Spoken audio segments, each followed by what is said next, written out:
everybody, I'm Katallina, and today we're here to talk about episode 3 of The Magical Girl and the Evil Lieutenant Used to Be Arch Enemies. With the introduction of all of the different members of the evil force that the lieutenant works for, we have a wide variety of different characters whom, throughout the season, may pop in here and there to cause varying types of trouble or possibly even to become allies, carrying the secret of Mira's feelings for Mimori going forward. So that could be really interesting. We seem to have somebody who genuinely respects Mira saying, hey, I'll step up, I'll help you. But the way that he has this overly puppy doggish personality gives me the impression that either he is incredibly successful and is going to be a pain in Mira's ass because he's very efficient, or he's somebody who wants to help a lot, but for whatever reason ends up messing things up. I could see either one of these archetypal kind of behaviors happening for this character, and either one of them is going to potentially lead to some really great comedy, because of course Mira does not want to succeed in harming Mimori.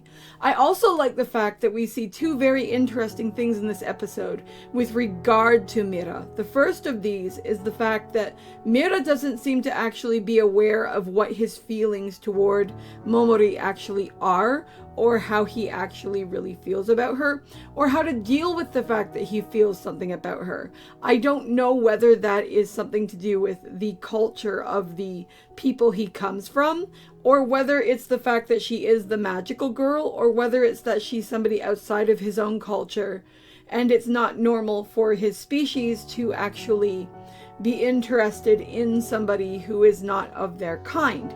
There are a bunch of different things that it could be here. Now, this show is largely romantic comedy, so it's very likely we won't necessarily get a ton of info on this. My writer brain just kind of kicks in when I see stuff and I'm like, what's that all about? The other thing that we see with regard to Mira that I thought was really interesting is that not only does he not understand what he feels, but he's actually actively trying to get rid of it. He finds it a hindrance. He's frustrated by it. And it's making him very confused because, it's making him incapable of doing his job and it's damaging his reputation. So the fact that we see at the end of the episode that he's plotting that maybe if he makes her happy, he'll stop feeling this way is really funny because, of course, on one hand it's funny because he as a villain is thinking in villainous terms of how he can defeat this feeling. While at the same time, of course, we, from our perspective, are probably sitting there for the most part and thinking, well, this is what people do when they feel that way and your actions just line up with that, dude, so deal with it. Another thing we see about Mira that I really liked is we actually get to see a better indicator of what he actually is normally like, or at least what he is capable of expressing emotionally when we see him interacting with Mimori during the situation where we find out that the cat is thinking of selling those images of Mimori from the fight against the slimes from the last episode. Because Mira totally freaking loses it, guys. Like, he absolutely flips. And that was fantastic because that is the kind of character that I'm assuming he is used to being.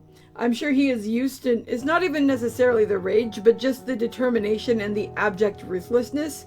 The fact that we actually see him just end the cat like, bye-bye, kitty, was really something because initially I thought the cat was going to be our primary antagonist, and while I'm not counting the cat out because it pretty much explicitly sold it out to us that it's gonna come back, the cat comes back the very next day. Not literally next day, but it is going to be a problem down the road. It seems like our current situation is going to be introducing at least the blonde guy from the organization and ideally other characters as we move along.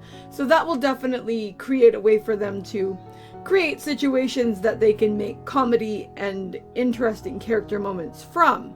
I did think the section where she is talking to him about his jacket and they are going back and forth on who's going to keep it and what's going on was really funny. And he did end up, as far as I can tell, wearing it out, which was cute, but it was definitely an interesting thing to see how that was actually working out. Anyway, I am enjoying this so far and having a very good time with it. As you can probably tell, my throat is really boogered. So I'm gonna keep this one short, and let me know what you think of this episode in the comments below, and I'll see you in the next video. Talk to you later. Bye!